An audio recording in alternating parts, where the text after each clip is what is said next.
Sometimes when the house is real quiet and the afternoon sun hits just right through my kitchen window, I get this smell: warm cinnamon, flaky crust, just a touch of nutmeg.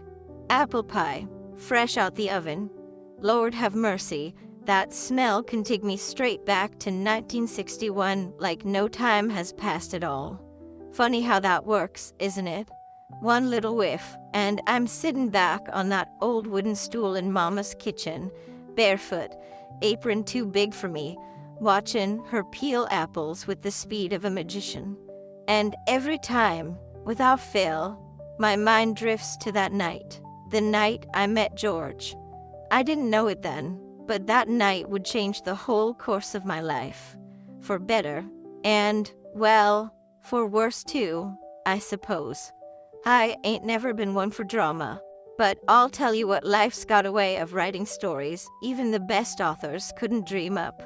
And this one, darling, well, this one stayed in my heart for over 40 years. I never meant to tell it to anyone. Thought maybe I'd take it with me when the good Lord calls me home. But lately, I don't know. Something's been pulling at me. Maybe it's my age, maybe it's the way the world is now, so fast, so loud, but I reckon some stories deserve to be told. Even the ones that hurt. Especially the ones that hurt. Now, I ain't saying I had a fairy tale life. We didn't have a pot to pee in when George and I first started out, but Lord, we had love. Or at least, I thought we did. I was 17 when I met him. He was tall, had that Elvis grin, always carried a comb in his back pocket. Drove a beat-up Chevy and talked about owning a ranch in Texas someday. Said he was gonna raise longhorns and learn how to play the steel guitar. I believed every word. Back in my day, high school love was something real. We danced barefoot at the county fair, shared root beer floats, and promised each other forever under the bleachers. Mama said I was too young, said I didn't know what love was. But I told her, Mama, love don't wait. And I meant it. We got married the week after graduation. Nothing fancy, just a little church ceremony with paper flowers and lemonade out back. I still remember the way his hand shook when he slipped that silver ring on my finger. That same ring I keep in my drawer to this day. I wore it through all our seasons, babies, bills, birthdays, funerals. That ring saw it all. And for most of my life, I thought it meant what it was supposed to mean: loyalty, trust, partnership. But I was wrong. Not about all of it. Just about the part one didn't see coming. He passed in his sleep, just like he always said he hoped he would. Peaceful, gentle, and if things had ended right there, well, maybe this story would have stayed a sweet one. But a week after he died, I opened a drawer. Just one little drawer in his nightstand. And honey, what I found inside, well, it near stopped my heart. But I'm getting ahead of myself. You ever hold on to a memory so long, it starts to feel like a dream? Like maybe it didn't happen the way you thought it did? That's how I feel every time I look at that ring now. Like it's a relic from another life. And maybe it is. Maybe I was one wife of two. So, if you'll sit with me a spell, I'll tell you the rest. The whole thing.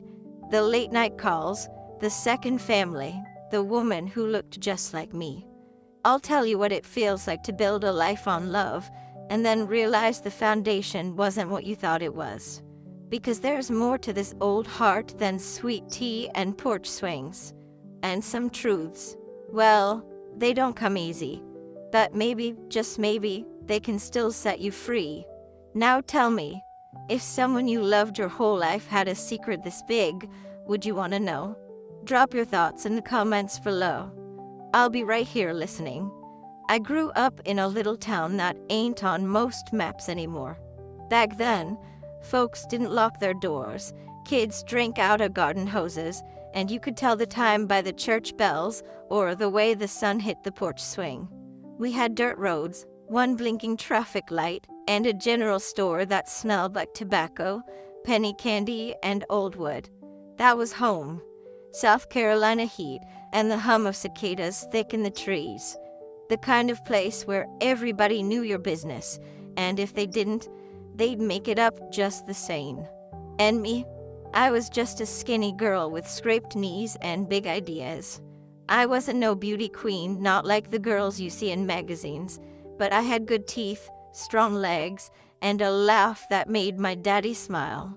Mama used to call me her little firecracker, 'cause I had a stubborn streak and a heart too soft for my own good. I believed people were mostly kind. That honesty could fix things. That if you loved someone enough, they'd never leave. Lord, I was full of ideas like that back then. I remember sitting on the porch, watching the boys drive by in their loud old trucks, smelling like motor oil and cologne they bought at the 5 and dime.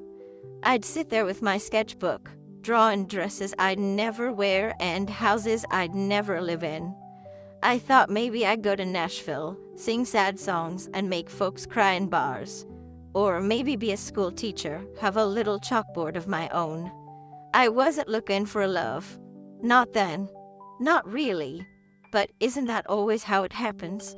I met George the summer before my senior year. He showed up at the church picnic with his sleeves rolled up, hair slicked back just so, helping Miss Bonnie carry folding chairs like he'd been doing it all his life. He looked like he belonged to some other world, like one of those movie boys from the drive-in screen. And when he looked at me, well, I ain't never been looked at like that before. Like I was something rare. Like maybe I mattered. He asked if I wanted lemonade, and I said yes even though I don't care for it, too tart for my taste. We sat under the oak tree, talking about everything and nothing. He told me he wanted to build a life with his hands, not just sit behind a desk like his daddy. Said he'd seen enough of the world to know what kind of woman he wanted. And then he looked me dead in the eye and said, "I think I found her." Land sakes alive, I nearly dropped my paper plate. You gotta understand, in those days, love moved quick. You didn't swipe left or right. You met a boy, he met your folks, and if he stuck around past the second Sunday supper, well, that was that. We fell fast. Letters in lockers, slow dances in the gym, sneak-in kisses behind the bleachers while the marching band practiced when the Saints go marching in. I felt seen, chosen, safe, and I thought, truly thought, that was enough to last a lifetime. I used to lie in bed at night and imagine our future. 2 rocking chairs on a porch, wildflowers in the yard, a baby or 2 with his eyes. I believed in forever the way only young girls do. I thought if you did right by someone, they'd do right by you. I thought kindness could carry a marriage. I thought if I just loved him enough, he'd never look away. I didn't know then how much life can shift under your feet, how much can hide behind a smile. I didn't know that the same voice that once whispered, "I love you," could carry lies in its quietest moments. But back then, I was just a girl with a dress she sewed herself, a dream in her chest, and a boy who said he'd never leave. And for a long, long time, I believed him that IT was a Tuesday. Funny how I remember that so clearly out of all the days. But grief makes you notice strange things, the creak in the floorboard, the way the light falls on an old photograph, the silence of a house that's suddenly too big. George had been gone a week by then, passed in his sleep just like he always hoped. Peaceful, quiet, no fuss. Just didn't wake up. One moment he was there beside me, the next, gone. And let me tell you, after 40 years of folding his socks and hearing his keys jingle in the hallway, that kind of quiet rattles your bones. I was going through his things, just trying to do what needed doing. Funeral was done. Folks had brought enough casseroles to last through winter. The kids had gone back to their own lives. And I was alone with the dust and the memories and a drawer I hadn't opened in years. His nightstand, the one he always said was just full of junk. Old receipts, charger cords, a watch that didn't tick anymore. I was about to close it when I saw it. A small manila envelope, thick with folded paper, edges soft from being handled more than once. My name wasn't on it, but his handwriting, oh, I knew it well.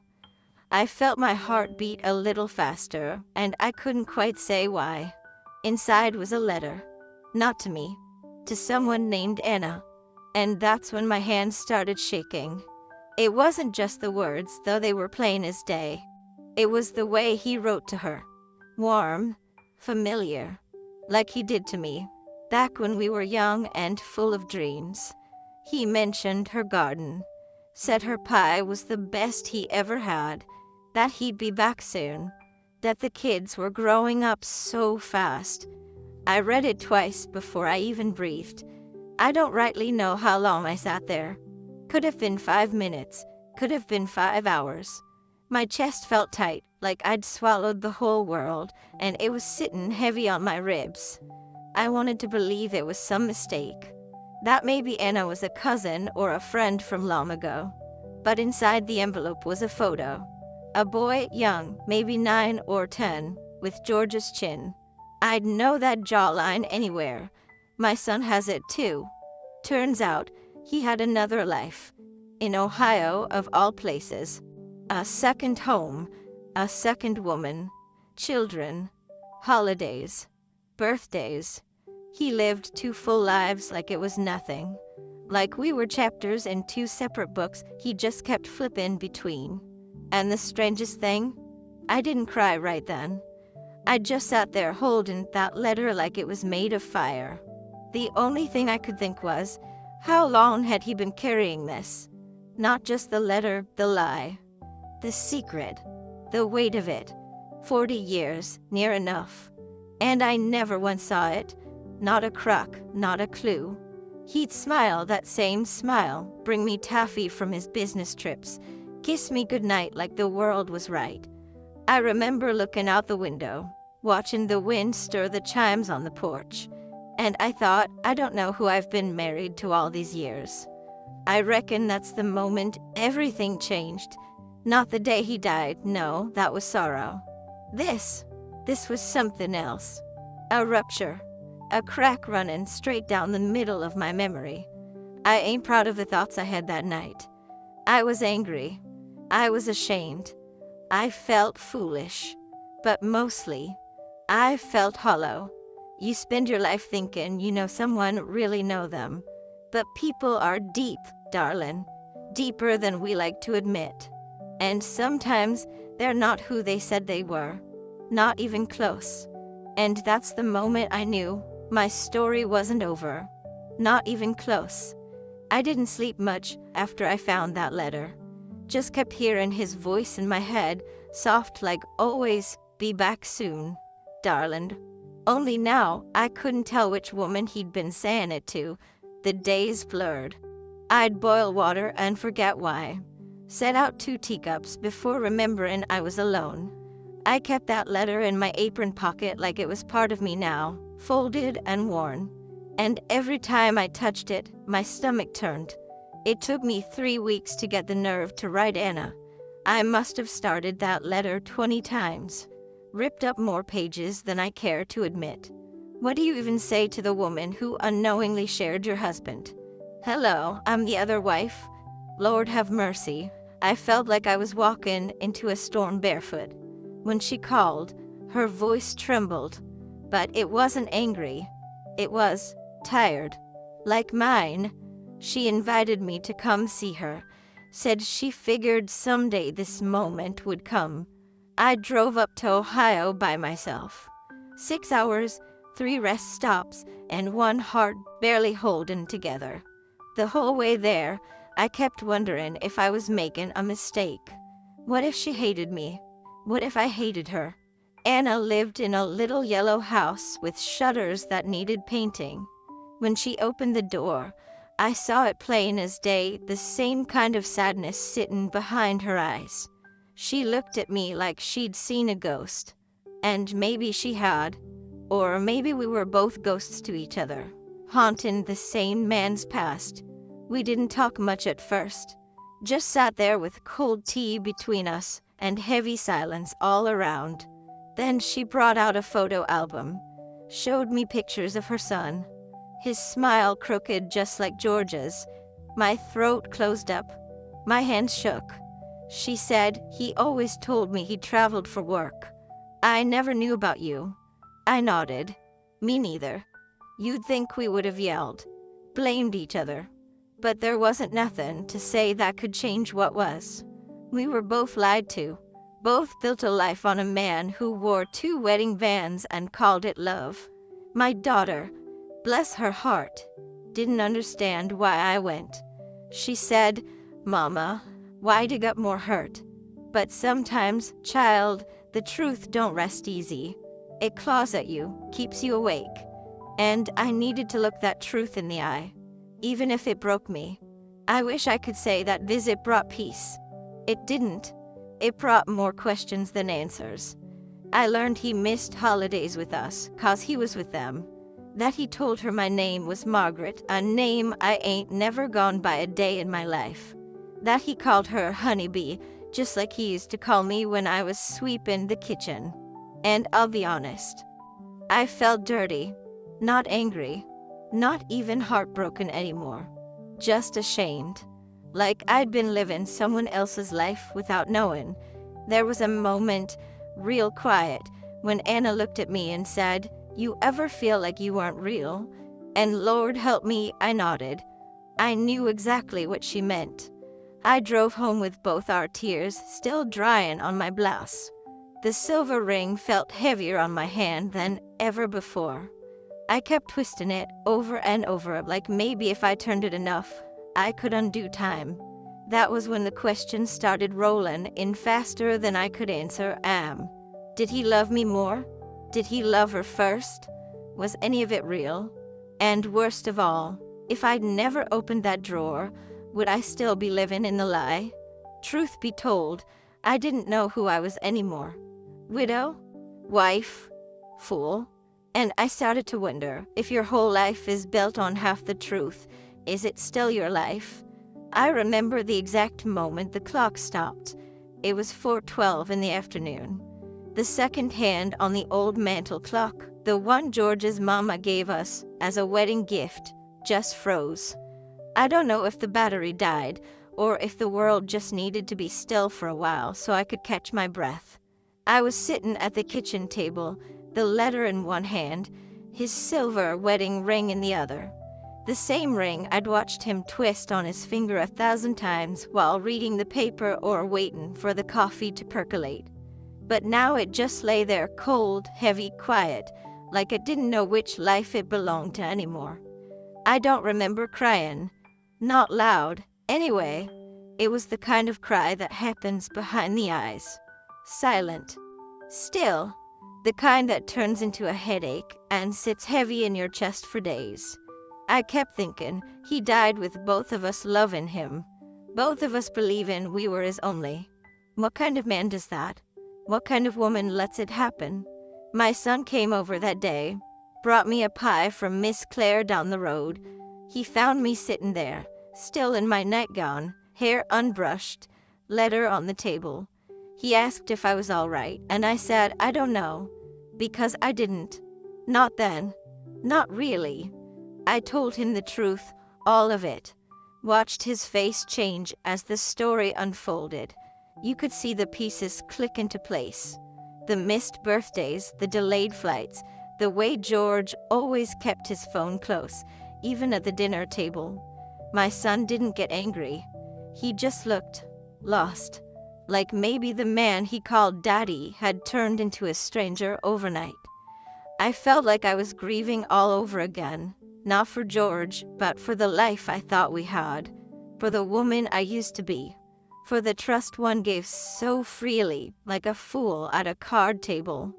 I started questioning everything. Was I not enough? Did he get bored? Did he ever mean it when he said I was his home? And worst of all, was he ever going to tell me? That night, I stood in front of the mirror longer than usual. I looked at my face, the soft lines around my mouth, the crease between my brows, the silver at my temples. And I asked myself, Do you still know who you are? And I didn't have an answer. I was a wife. Then I was a widow. Now I was, what? Some leftover chapter in a book someone else was writing. I went onto the porch, took the ring with me, held it up to the fading light. It still shone even after all these years. Funny how metal can lie to you like that. I thought about throwing it down the hill into the trees, burying it in the garden where the lilies grow. But my hand wouldn't let go, because as much as it hurt me, that ring held 40 years of mornings and coffee spoons and birthdays and winter nights with the heater knocking. It held babies and broken dishware and laughter and arguments and late-night apologies whispered under worn-out quilts. It held my life. So I kept it, not out of love, not out of loyalty, but out of truth. Because that ring doesn't just tell his story, it tells mine too. And I'm not erasing myself just 'cause he couldn't stay honest. That was the moment. Not when he died. Not when I read the letter. But there on the porch, holding the weight of everything in my hand, that's when I broke. And slowly, piece by piece, I started gathering myself back up. After the truth came, there wasn't no explosion. No big scene. Just stillness. That kind of hush that fills a house when all the guests have gone home and you're left picking up napkins and empty glasses, pretending the night never happened. It's a strange thing, grief after betrayal. It don't cry loud like death does. It whispers, sits in the corners, rearranges the furniture in your heart when you're not looking. The days after I learned the truth were quiet in a way I wasn't ready for. I'd wake up before the sun, same as always, but the bed next to me felt colder.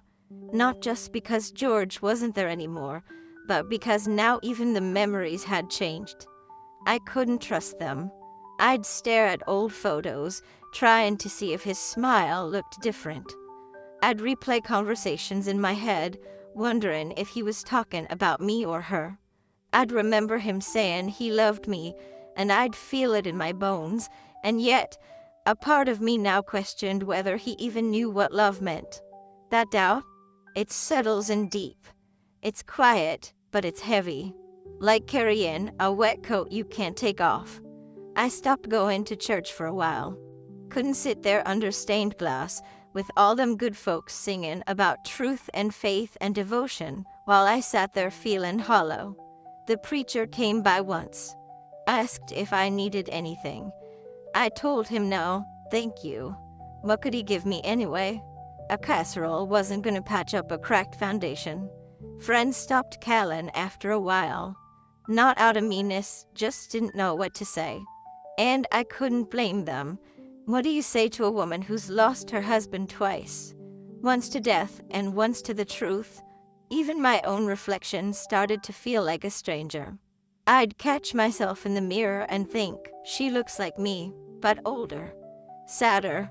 I wasn't the girl from the fair anymore. And I wasn't the wife I thought I'd been either. I was someone else now. Someone still learning how to be.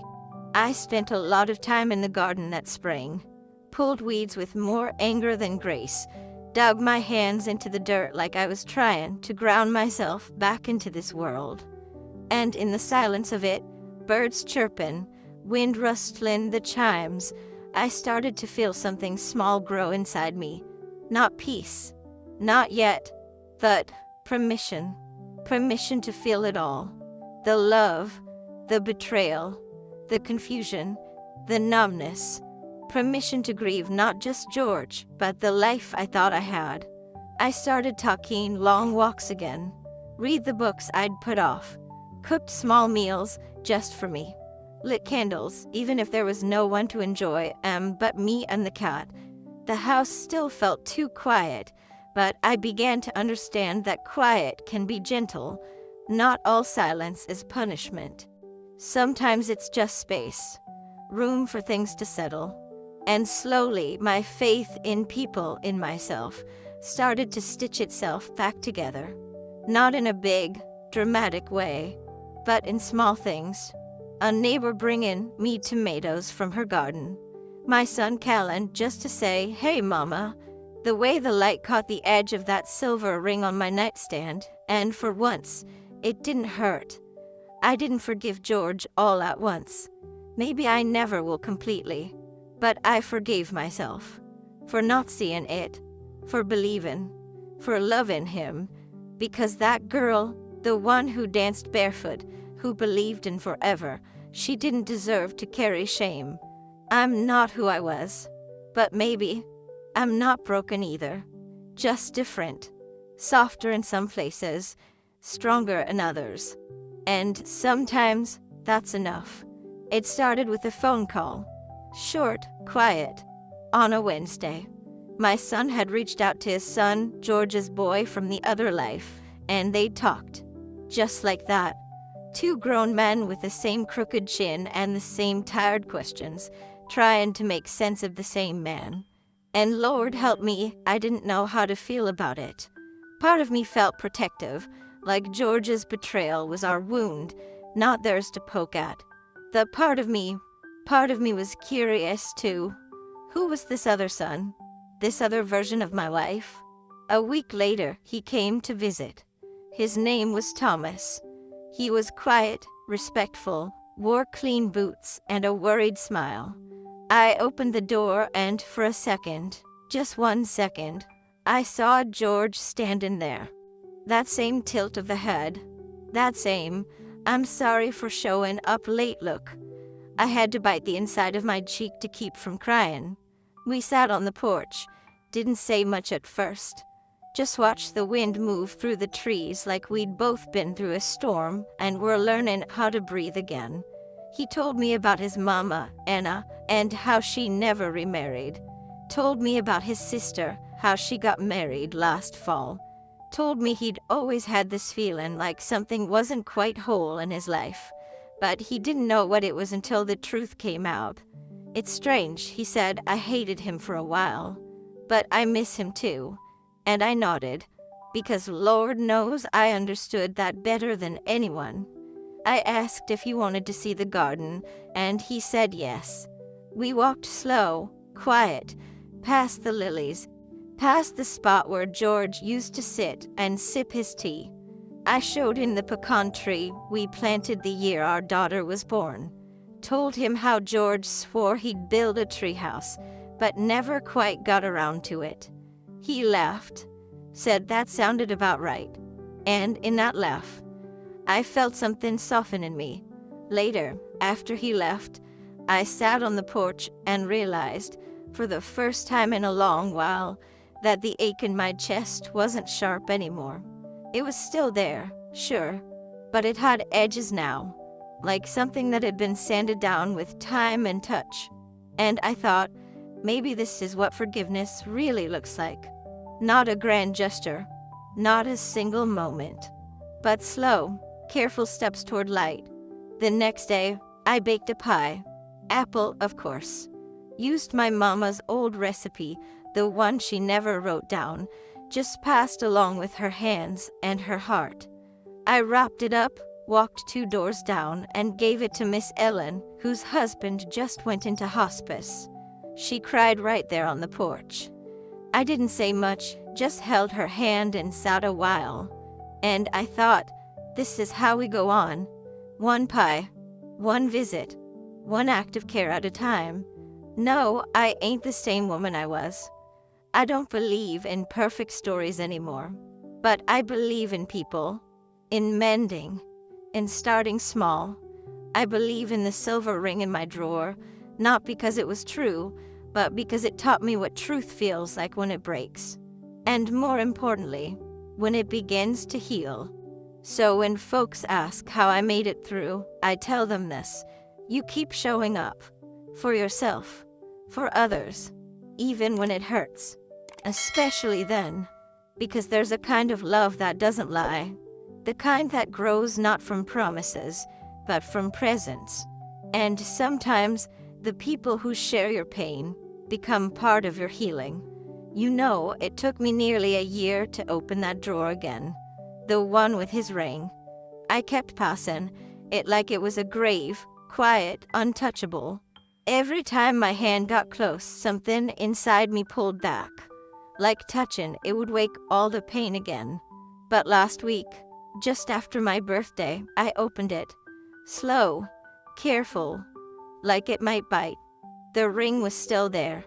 Same soft shine, same weight. But it didn't feel like a wound anymore. It felt like history, like a chapter that had already been written, no longer begging to be changed. I sat with it for a while, held it in my palm like you'd hold a stone pulled from a river, worn down, familiar, harmless now. And I knew then, clear as a bell, that I was ready to let it go. So I walked out to the back porch, barefoot, in my nightgown, wind stirring the hem. I stood under the pecan tree, the one George never built that treehouse in, and I dug a hole. Not deep, just enough. I placed the ring in it, wrapped in a piece of that old flannel shirt he used to wear to rake leaves in, and I covered it up with both hands, pressed the dirt down like I was tucking something to sleep. It wasn't anger. It wasn't even forgiveness, not exactly. It was closure, an end, and maybe a beginning too. A way of telling the earth, here lies what no longer belongs in my hands. I came back inside, made myself a cup of tea, and stood by the window, feeling lighter than I'd felt in years. And I whispered out loud, I choose to live, not with bitterness, not in denial, just life. Simple, honest, unpromised. Mine. There's a truth I've never said out loud, not to my children, not to Anna, not even to myself until that day. It's this: I think I always knew something wasn't quite right. Not in a clear way, not in words, but in the quiet, in the way he'd come home with tired eyes and kisses that felt half present, in the way his stories sometimes had holes and I'd fill them in without a skin. Because back then, we were raised to keep the peace, to make do, to be good wives, good mothers, good women. And I was all those things. But I was also quiet, too quiet. And I've carried guilt for that, for not a skin, for not seeing, for not wanting to know. But I'm done with that now. Guilt don't serve me. I did the best I could with what I had. That's how we did it in those days. We carried on. We held the family together with one hand while wiping tears with the other. And Lord knows, I held on longer than most would have. But now I choose something else. I choose mornings with no weight on my chest. I choose long walks and short naps and saying no when I mean it. I choose to look back without wincing. To tell my story, all of it, not because it's easy, but because it's true. I may not be the same woman who danced at the county fair, but she's still in me, and she deserves to keep dancing. Just slower now, wiser. I didn't bury the ring to forget him. I buried it so I could remember myself. And maybe that's what healing really is, not erasing the past, but making peace with it. So it don't whisper so loud when the house gets quiet. Because I've still got breath in my lungs and sweetness in my tea, and I ain't done living yet. Some mornings I still wake up reaching for him, not because I want him back, just out of muscle memory. 40 years of sharing a bed'll do that to a person. The sheets don't feel as empty as they used to. I don't dread making coffee for one anymore. I even talk to the cat like she's got opinions worth hearing. Maybe she does. We've both seen some things. I've learned, in this season of my life, that healing ain't one grand event. It's not a finish line you cross and say, well, that's behind me. No, ma'am. It's slow, quiet, like a pot of beans simmering all day on the stove. You don't notice it cooking, but it's always changing just the same.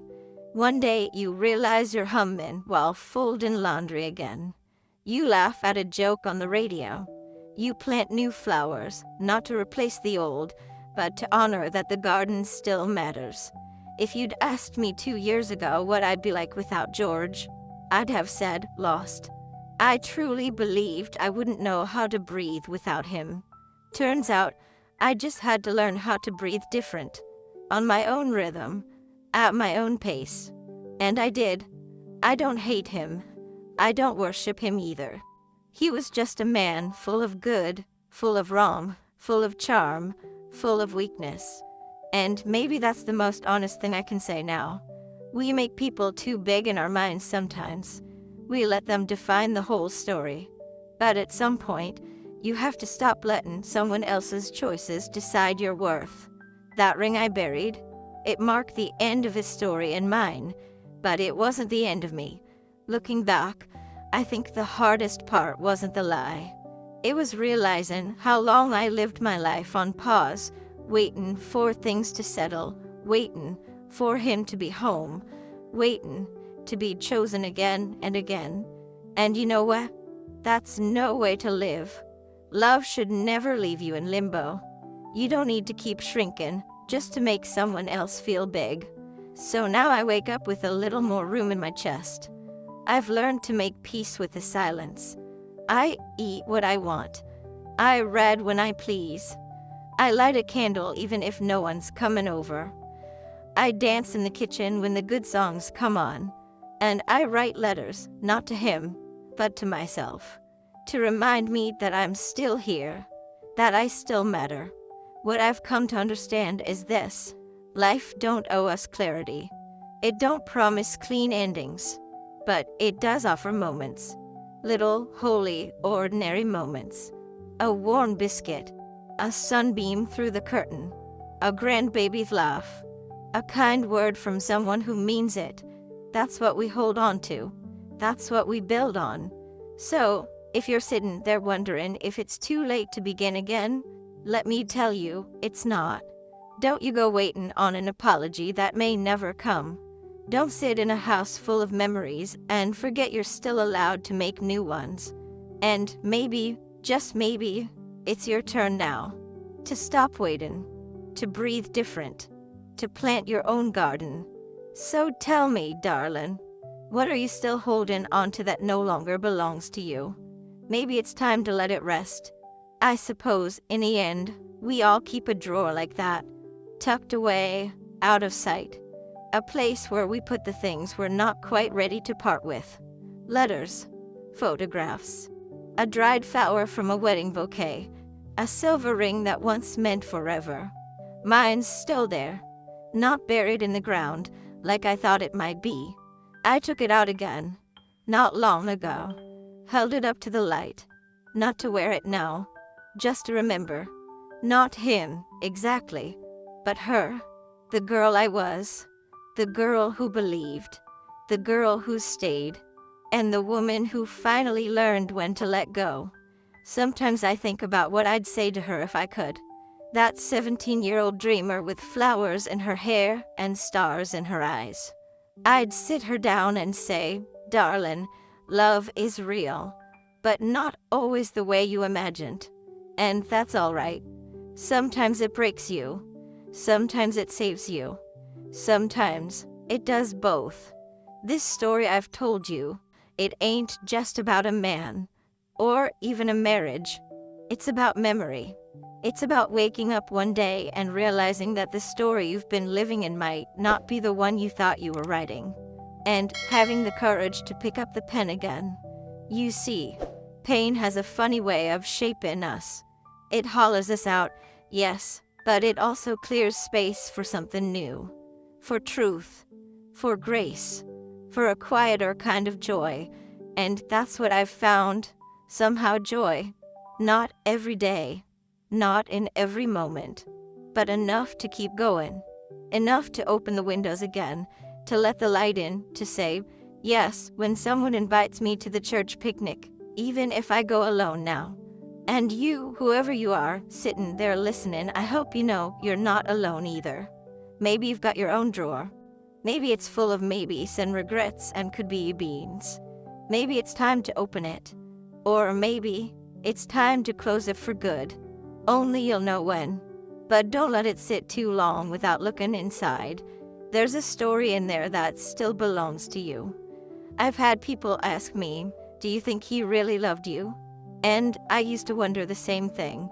But now I think love is more complicated than that. He loved the parts of me he could handle. And I loved the idea of him more than the truth. That's not nothing. It's just not what I thought it was. But love, real love, the kind that sees you clear and stays anyway, that kind, I still believe in it. Lord, yes. I've seen it in my children. In the way my daughter sings to her baby when she thinks no one's listening.